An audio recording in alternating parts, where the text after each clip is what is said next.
Hello बच्चों, कैसे हो। केमिस्ट्री इनसाइड चैनल में आपका बहुत बहुत स्वागत है। अपन ने इससे पहले आयोनाइजेशन एनर्जी को डिस्कस कर लिया था।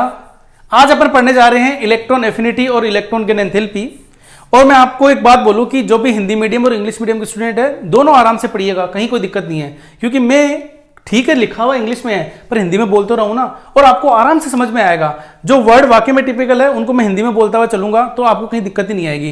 जैसे इलेक्ट्रॉन गेन एंथैल्पी को अपन इलेक्ट्रॉन लब्धि एंथैल्पी यहाँ पे बोलते हैं। आज अपन जो डिस्कस करने वाले हैं वो इलेक्ट्रॉन गेन एंथैल्पी की बात करेंगे और इलेक्ट्रॉन एफिनिटी जो है उसकी बात करने वाले हैं। और जो और आगे जो बातें इसमें अंदर अपन डिस्कस करने वाले वो क्या क्या है, और अच्छे से कि फैक्टर्स कौन कौन से अफेक्ट कर रहे हैं, क्या पीरियोडिक टेबल के अंदर ट्रेंड्स हैं, एप्लीकेशन क्या है इसकी, और उसके बाद में कुछ अच्छे अच्छे क्वेश्चंस क्या हैं, वो सारा का सारा डिस्कस करने वाले हैं। ठीक है, देखो चलते हैं अपन आगे। अब सबसे पहले अपन डिस्कस करने वाले हैं कि what is electron gain enthalpy, मतलब इलेक्ट्रॉन लब्धि एंथैल्पी या इलेक्ट्रॉन बंधुता आखिर होती क्या है। तो देखो इस केस के लिए आप थोड़ा सा सुनिएगा और मैं जो बता रहा हूं समझिएगा। है क्या चीज कि आप कर क्या रहे हो कि एक इलेक्ट्रॉन को ऐड करवा रहे हो। क्या करवा रहे हो? एक इलेक्ट्रॉन को ऐड करवाए हो किसी एटम के अंदर। कौन सा? Gaseous atom. तो जब उसमें ऐड करवा रहे हो तो कोई ना कोई एनर्जी रिलीज हो रही है या एनर्जी एब्जॉर्ब हो रही है।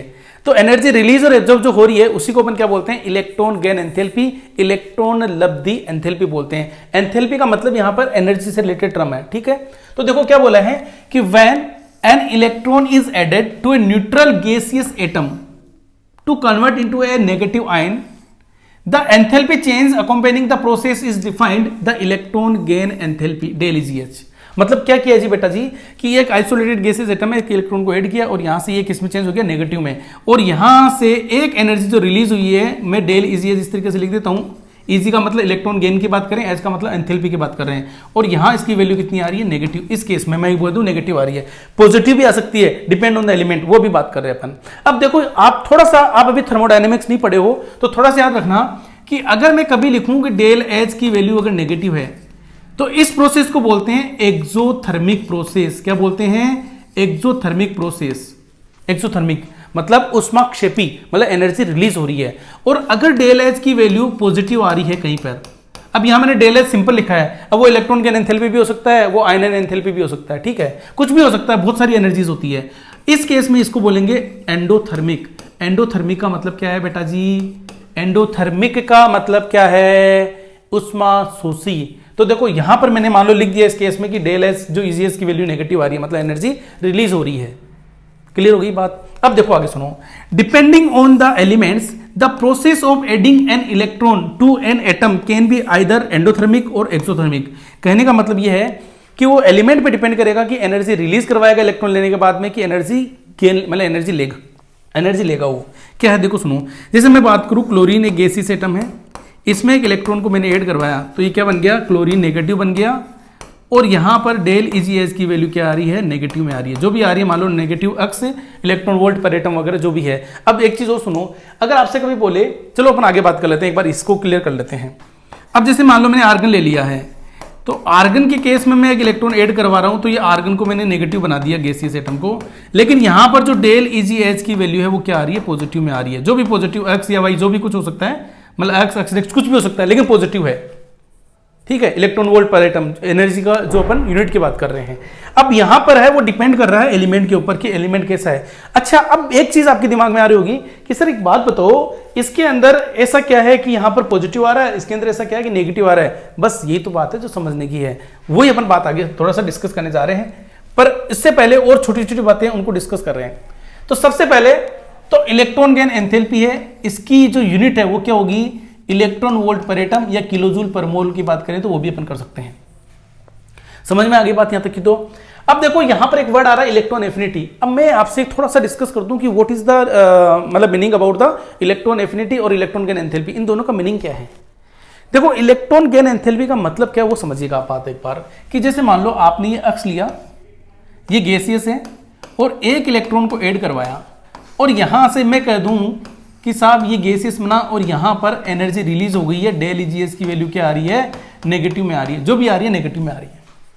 ठीक है, तो इस केस में मैं कहूंगा कि इसकी इलेक्ट्रॉन एफिनिटी वो क्या है? पॉजिटिव है। मतलब एफिनिटी का मतलब अफेक्शन, इलेक्ट्रॉन का अफेक्शन करना, मतलब इलेक्ट्रॉन को स्नेह करना। तो इलेक्ट्रॉन बताओ एनर्जी रिलीज होगी तो सिस्टम क्या होगा? स्टेबल होगा। एनर्जी रिलीज होगी तो सिस्टम क्या होगा, स्टेबल होगा। और जब सिस्टम स्टेबल होगा और एनर्जी रिलीज होगी तो वो क्या करेगा, वो कहेगा कि साहब मेरी इलेक्ट्रॉन एफिनिटी क्या है, पॉजिटिव है, मतलब मैं चाह रहा हूं कि इलेक्ट्रॉन ले, बस, और कोई ज्यादा डिफरेंस नहीं है इनके अंदर। इलेक्ट्रॉन एफिनिटी का मतलब है कि इलेक्ट्रॉन लेना, तो उसको अच्छा लग रहा है तो वो बोलेगा हाँ पॉजिटिव है, कोई दिक्कत नहीं है, ठीक है। और एनर्जी की टर्म की बात करें तो मैं नेगेटिव का मतलब एनर्जी, ये नेगेटिव का मतलब क्या है, यहाँ पे एनर्जी रिलीज हो रही है, बस ये बात ध्यान रखना। या मैं बोल दूं नेगेटिव इलेक्ट्रॉन के एंथैल्पी की बात भी कर सकते हैं इसके अंदर, ठीक है। अब देखो बात सुनना, दिस इज द कोई एलिमेंट है उसकी बात करें, पहली बात तो देखो ध्यान से सुनना कि एलिमेंट पे डिपेंड करेगा कि उसकी इलेक्ट्रॉन एफिनिटी, इलेक्ट्रॉन की एंथैल्पी है वो नेगेटिव में, मतलब कहने वाला एनर्जी रिलीज करने वाली है कि एनर्जी लेने वाली है, ठीक है। अब बात सुनना, अगर मैं कहूं कि इस केस में इसकी इलेक्ट्रॉन गेन एंथैल्पी क्या है, नेगेटिव में है, मतलब इलेक्ट्रॉन एफिनिटी क्या है, पॉजिटिव है, तो ध्यान से सुनना भाई कि अगर मैं इस नेगेटिव के अंदर एक इलेक्ट्रॉन जोड़ूं, मतलब सेकंड इलेक्ट्रॉन एफिनिटी की बात करूं मैं, ये X2- और गैस, इसकी वैल्यू डेल EgS की वैल्यू ऑलवेज क्या आएगी, पॉजिटिव, ऑलवेज पॉजिटिव आएगी। ये बड़ी इंपॉर्टेंट बात है, ऑलवेज, कि अगर अब यार हो क्या रहा है, एक इलेक्ट्रॉन आपने ऐड कर दिया, कोई बात नहीं, अब सेकंड इलेक्ट्रॉन ऐड करोगे तो रिपल्सन बहुत ज्यादा होगा कि नहीं होगा इलेक्ट्रॉन्स, तो इंटर इलेक्ट्रॉनिक जो इंटर इलेक्ट्रॉनिक रिपल्सन है, वो एक इलेक्ट्रॉन आ गया, वो भी अब रिपेल करेगा कि नहीं करेगा उन सबको, तो उसकी वजह से उसकी एनर्जी आपको देनी पड़ेगी। तो याद रखना कि सेकंड अगर इलेक्ट्रॉन की एंथैल्पी की बात करें तो वो क्या आएगी, पॉजिटिव आएगी हमेशा सेकंड। तो मतलब देखो एक क्वेश्चन आ गया अपने समझ में, क्या क्वेश्चन ये आ गया कि ऑक्सीजन गैस है और उसमें एक इलेक्ट्रॉन जोड़ रहा हूं मैं, तो ये O- बन गया है, तो आपसे बोले कि साहब एनर्जी रिलीजिंग है कि ये एब्जॉर्बिंग प्रोसेस है कि रिलीजिंग प्रोसेस है, तो आप कहोगे कि एनर्जी रिलीजिंग प्रोसेस है, मतलब ये कौन सा प्रोसेस हो गया, एक्सोथर्मिक।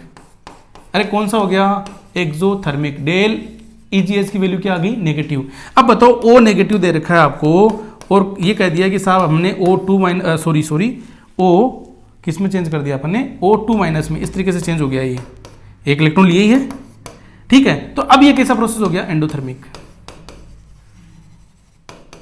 ये बात आप समझना अच्छे से, क्लियर है। बहुत ज्यादा रिक्वायरमेंट होगी अगर कभी आपको ऐसे कहते हैं कि O से O2- बनाना है आपको, तो इस केस में ये प्रोसेस भी क्या होगा, एंडोथर्मिक, क्योंकि एक बार जो एनर्जी जो है और दूसरी वह है जो एनर्जी जो वाकई में देनी पड़ेगी वो उससे बहुत ज्यादा होगी, तो ये भी क्या होगा, एंडोथर्मिक प्रोसेस होगा। बात समझ में आ रही है, एनर्जी गेन कर रहा है, ये एनर्जी O- से O2- मतलब सेकंड इलेक्ट्रॉन एफिनिटी होगी एक तरीके से, और ये वाली फर्स्ट है, तो फर्स्ट वाली पॉजिटिव नेगेटिव हो सकती है, लेकिन सेकंड वाली हमेशा क्या होगी, पॉजिटिव ही होगी, इलेक्ट्रॉन गेन एंथैल्पी। क्लियर हो गई बात यहां तक की। तो अब देखो एक चीज और है, वो क्या है वो समझो, इसी को लेकर के देखो डिस्कस करते हैं। मैं कहूं कि ये आपकी इलेक्ट्रॉन एफिनिटी है, तो अब मैं इसको पॉजिटिव में लेकर चल रहा हूं कि साहब इलेक्ट्रॉन एफिनिटी का मतलब इतनी एनर्जी रिलीज कर रहा है, ऐसे मान लो इसको, या इसको डेल EgS मान लो, या तो इलेक्ट्रॉन एफिनिटी मान लो, मतलब एनर्जी के टर्म की बात करें तो डेल EgS मान लो कि इतनी एनर्जी रिलीज कर रहा है, ठीक है। अब बताओ अगर X नेगेटिव में से मैं कोई इलेक्ट्रॉन निकालूंगा, X बनाऊंगा, तो जितनी एनर्जी रिलीज कर रहा उतनी देनी पड़ेगी, तो बताओ उसको क्या बोलूंगा, IP। तो आपको IP और E में डेल EgS में एक रिलेशन समझ में आ रहा है क्या, कि यहां से यहां गया तो डेल EgS इतनी एनर्जी रिलीज हुई, तो बताओ यहां से यहां आएगा तो आपको कुछ इलेक्ट्रॉन मतलब निकालना है तो एनर्जी देनी पड़ेगी, उस केस में क्या बोलूंगा, मैं इसको IP बोलूंगा। क्लियर हो गई बात, समझ में आ गई अच्छे से। तो अब अपन चलते हैं आगे, ये बिल्कुल इजी सी बातें थी, ज्यादा हार्ड नहीं थी कुछ भी। अब देखो यहां पर मैंने कुछ बातें लिख रखी है, वो क्या है इंपॉर्टेंट, वो समझना, वो क्या है, इलेक्ट्रॉन गेन एंथैल्पी। ये अपनी जो लिखा है मैंने सारा का सारा एनसीईआरटी से लिया है। इलेक्ट्रॉन गेन एंथैल्पी की बात करें तो देखो समझिएगा क्या है, मैं देखो ऊपर से नीचे जा रहा हूं, एक जनरल बात करें तो इलेक्ट्रॉन गेन एंथैल्पी क्या होती जा रही है, क्या होती जा रही है भाई साहब, कम होती जा रही है। क्या फैक्टर होगा अभी बात करेंगे सारी की सारी, ठीक है। लेकिन ये क्या है, डेल EgS की वैल्यू नेगेटिव में है। मैंने अभी बोला था कि किस पे डिपेंड करेगा, एलिमेंट पे डिपेंड करेगा। किस पे डिपेंड करेगा, एलिमेंट पे। लेकिन देखो helium, neon, argon, krypton, xenon और रेडॉन, इनकी देखो ये वैल्यू क्या है, अरे देखो अच्छे से पॉजिटिव में आ रही है, मतलब यहां पर इनकी डेल EgS की वैल्यू पॉजिटिव में है जबकि इनकी नेगेटिव में है। जो मैंने यहां पर बनाया है उनकी उसको छोड़ के बाकी सबकी नेगेटिव में जो यहां पर बनाया है, ठीक है। अब आगे सुनो, एक थोड़ा सा और देखो कि क्लोरीन की इलेक्ट्रॉन एफिनिटी पीरियोडिक टेबल में सबसे ज्यादा होती है। ध्यान से सुनना, ये क्वेश्चन कई बार पूछा हुआ है। क्लोरीन की electron gain enthalpy, negative electron gain enthalpy कितनी हो जाएगी, मतलब -349 है, ये सबसे ज्यादा है, ज्यादा एनर्जी रिलीज कर रहा है।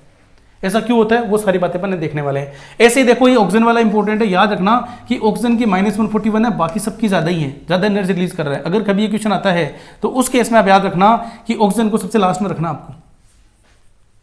ये इंपॉर्टेंट बातें बता रहा हूं मैं यहाँ पे, समझ में आ गई बात सारी की सारी, क्लियर हो गया अच्छे से? अब चलते हैं अपन देखो आगे, अब क्या क्या बातें हैं अब इनके ऊपर अपन डिस्कस करते हैं। बढ़िया वाला क्या क्या है देखो, फैक्टर्स अफेक्टिंग इलेक्ट्रॉन एफिनिटी, कि कौन कौन से फैक्टर्स है वो इलेक्ट्रॉन के एंथैल्पी को अफेक्ट कर रहे हैं। तो सबसे पहले एटॉमिक साइज, आप मुझे बताओ एटॉमिक साइज बढ़ा रहा हूं मैं, तो न्यूक्लियस का आउटर मोस्ट सेल में जो इलेक्ट्रॉन है उसका अट्रैक्शन क्या हो जाएगा, कम हो जाएगा। तो इलेक्ट्रॉन की एंथैल्पी क्या हो जाएगी, रिलीज क्या हो जाएगी, कम हो जाएगी। तो मैं बोल दूं क्या, एटॉमिक साइज की बात करें तो एटॉमिक साइज की बात करें तो electron affinity proportional to the 1 upon atomic size होगा कि नहीं होगा भाई साहब, बोलो हाँ या ना। एटॉमिक साइज बढ़ेगी तो इलेक्ट्रॉन एफिनिटी कम होगी। अब बताओ जेड इफेक्टिव की बात करें तो बिल्कुल सही बात है कि जितना ज्यादा अट्रैक्शन होगा उतनी ज्यादा इलेक्ट्रॉन एफिनिटी होगी, उतना ज्यादा इलेक्ट्रॉन को गेन करना चाहेगा वो। समझ में आ रही बात? स्क्रीनिंग इफेक्ट मतलब परिरक्षण प्रभाव। बताओ कि जो ये इलेक्ट्रॉन है,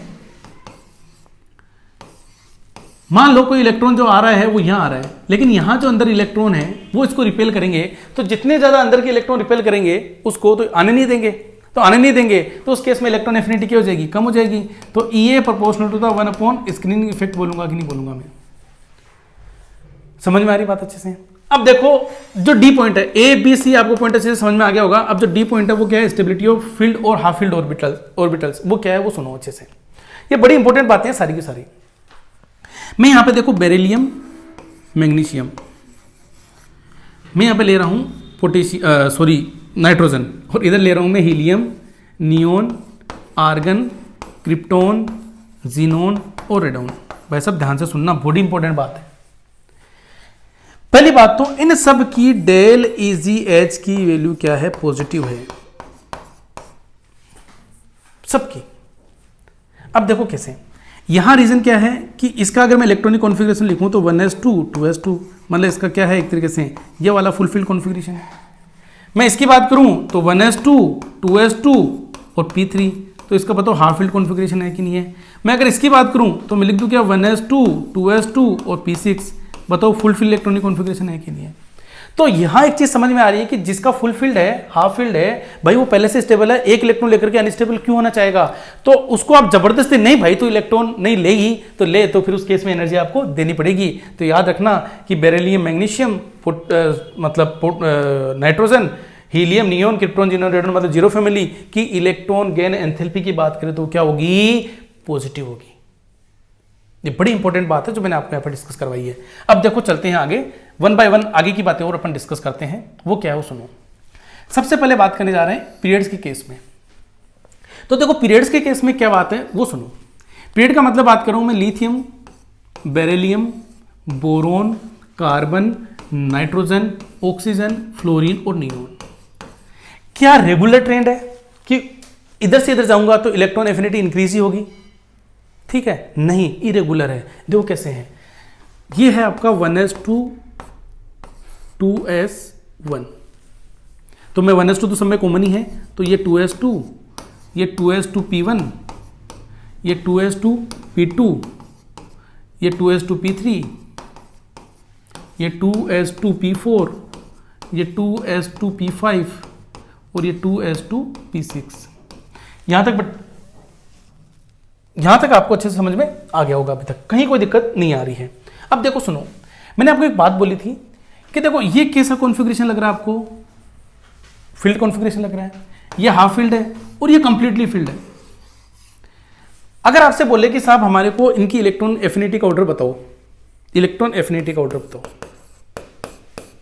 तो बताओ इधर से इधर जाऊंगा तो इलेक्ट्रॉन एफिनिटी इंक्रीज होंगी। जेड इफेक्टिव की बात करेंगे तो सबसे ज्यादा किसका आएगा जी भाई साहब, फ्लोरीन का आएगा, उसके बाद में ऑक्सीजन, उसके बाद में कार्बन, उसके बाद में बोरोन और उसके बाद में लिथियम। आएगा कि नहीं आएगा, बिल्कुल आएगा कि नहीं आएगा। और इन सब की जो डेल ईजीएस की वैल्यू है वो क्या है, नेगेटिव, मतलब इलेक्ट्रॉन एफिनिटी पॉजिटिव है, अच्छी वाली है, इलेक्ट्रॉन एफिनिटी अच्छी वाली है। अब बताओ उसके बाद में बात करें तो देखो इसकी बात करें तो इसका हाफ फील्ड है, तो इसका मतलब हाँ है तो इसकी पॉजिटिव है, पर ये नाइट्रोजन यहाँ आएगा। एक बात करके चल रहे अपन यहाँ पे, फिर ये है और वो तो लास्ट वाला क्या है, फुल्ली फिल्ड है। तो इन केस की बात करें तो यहां पर जो डेल ईजीएस की वैल्यू कितनी आ रही है, पॉजिटिव आ रही कि नहीं आ रही है। बिल्कुल आपको समझ में आना चाहिए, कहीं कोई दिक्कत नहीं है। मतलब इस केस में डेल लीजिए, इसकी वैल्यू नेगेटिव में आ रही है। बिल्कुल आप यहां से यहां चलोगे तो जेड इफेक्टिव की बात करोगे कि नहीं करोगे, बिल्कुल समझ में आ रहा है। और बीई एन और इसकी बात करोगे तो थोड़ी देर पहले मैंने बताया था इनका कौन सा कॉन्फ़िगरेशन है, फुल फील्ड कॉन्फ़िगरेशन है, हाफ फील्ड कॉन्फ़िगरेशन है, उसकी वजह से इनकी इलेक्ट्रॉन एफिनिटी क्या होगी, कम होगी। तो छोटी छोटी बातें हैं, ज्यादा हार्ड नहीं। तो कभी आपके पास में ये ऑर्डर आए तो आप इस तरीके से इसका आंसर दे सकते हैं। अब अपन बात करने जा रहे हैं ग्रुप के केस में। ये तो बात थी पीरियड्स के केस में। अब देखो ग्रुप के केस की बात करने जा रहे हैं, वो क्या है वो सुनो अच्छे से। ग्रुप के केस में, तो ग्रुप के केस में मैंने आपको एक बात बताने वाला हूं। अब वो क्या है बात, वो सुनना अच्छे से, कि मैं यहां लिख रहा हूं ऑक्सीजन और इधर लिख रहा हूं फ्लोरीन, इधर लिख रहा हूं सल्फर, इधर लिख रहा हूं क्लोरीन। मतलब ये मैंने यहां पर सेकंड पीरियड के एलिमेंट्स लिए और ये थर्ड पीरियड के एलिमेंट्स लिए। थोड़ी देर पहले एक टेबल देखी थी, उस टेबल में देखा था कि क्लोरीन की इलेक्ट्रॉन एफिनिटी है वो फ्लोरीन से ज्यादा आ रही है, सल्फर की ज्यादा आ रही है ऑक्सीजन से। What is the reason behind this? ये बड़ा इंपॉर्टेंट क्वेश्चन से बनता ही अच्छा वाला। तो देखो है क्या चीज वो समझ लो। मैं इसको ले लेता हूं एक बार, फ्लोरीन और क्लोरीन को। तो देखो फ्लोरीन के केस में ये न्यूक्लियस हो गया, ये एक सेल हो गया, ये दूसरा सेल हो गया, और उसमें कितने इलेक्ट्रॉन है, 7। मैं क्लोरीन के केस की बात कर लूं, ठीक है जी, ठीक है। तो उस केस में मैं कह दूं कि साहब ये है,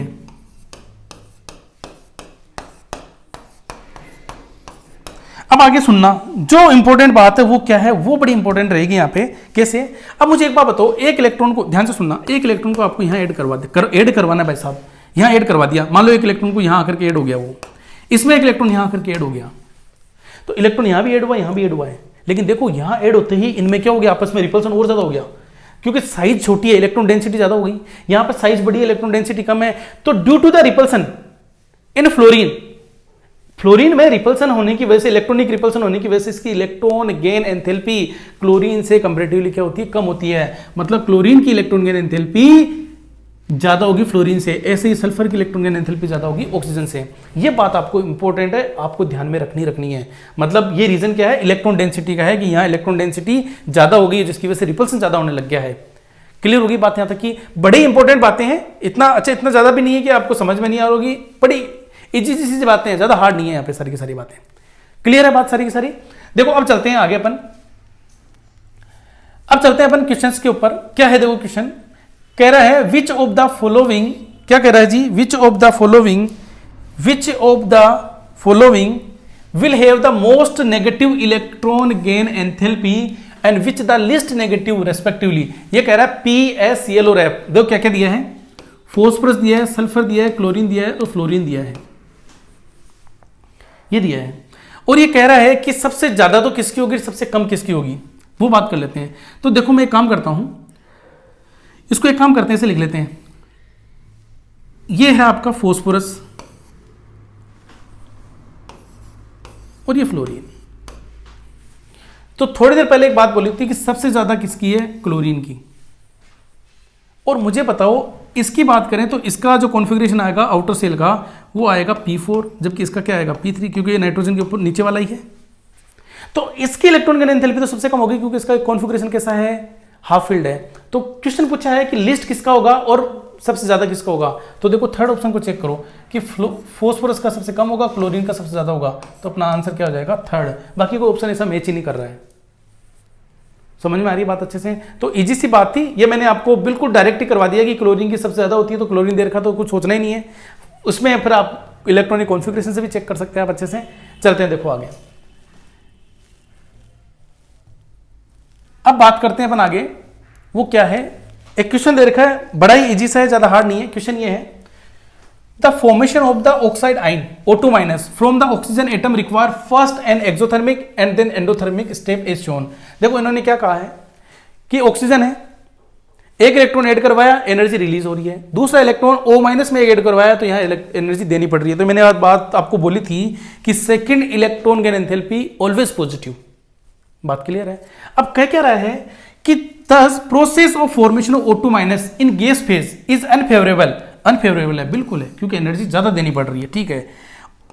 एंड एवन दो O2- is isoelectronic with neon. देखो कह रहा है कि साहब स्टेबल कॉन्फ़िगरेशन भी बना रहा है, फिर भी अनफेवरेबल है। अब अपने को यहां क्वेश्चन के अकॉर्डिंग आंसर देना है कि साहब O2- गैस फेज के अंदर अनफेवरेबल है, जबकि इसका आइसोइलेक्ट्रॉनिक है नियोन के साथ में। ये बिल्कुल। अब ये कह रहा है कि इसके पीछे का रीजन क्या है।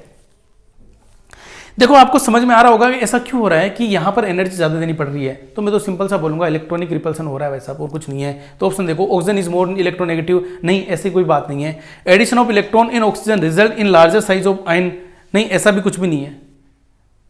मेन पॉइंट क्या है, electron repulsion outweigh the stability gained by achieving noble gas configuration. ये बड़ी इंपॉर्टेंट बात है कि जो इलेक्ट्रॉन रिपल्सन हो रहा है वो इसका ऑक्सीजन का वो ज्यादा मायने रख रहा है, एडिशन का मतलब इलेक्ट्रॉन रिपल्सन है वो ज्यादा मायने रख रहा है स्टेबिलिटी को लेकर, मतलब स्टेबिलिटी गेन कर रहा है चाहे वो, लेकिन इलेक्ट्रॉनिक रिपल्सन ज्यादा मायने कर रहा है, इसलिए डेल एस की वैल्यू क्या आ रही है, पॉजिटिव आ रही है। और फिर कह रहा है O minus ion has comparatively smaller size than oxygen atom, नहीं ये बात तो वैसे भी गलत है कि साइज वैसे ही बड़ी होगी। तो आंसर क्या हो जाएगा अपना थर्ड।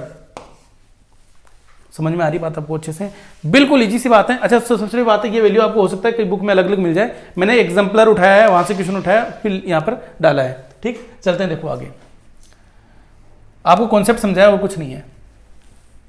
अब देखो ये क्वेश्चन है, ये भी बड़ा इंपॉर्टेंट है, बहुत ही अच्छा है। वो क्या है देखो सुनो, electronic configuration of 4 elements A B C and D given below.